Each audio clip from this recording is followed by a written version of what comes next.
দিদি, ও দিদি, সোমবারের মধ্যে পদত্যাগ করুন। নাটকটা করতে নেমেছেন কেন আমি জানি। We want resignation of Mamata Banerjee. আমি কিন্তু অ্যাকশন নেবো, আমি বলে দিচ্ছি।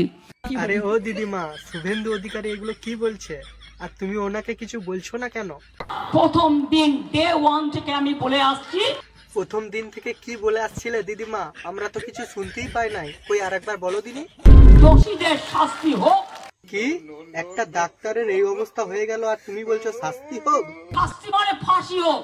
আরে দিদিমা, তুমি তো বলছো যে দোষীর ফাঁসি হোক, কিন্তু তোমার লোকজন কি চায় জানো? দেখো ভিডিওটা তাহলে। আপনারা কি চাইছেন?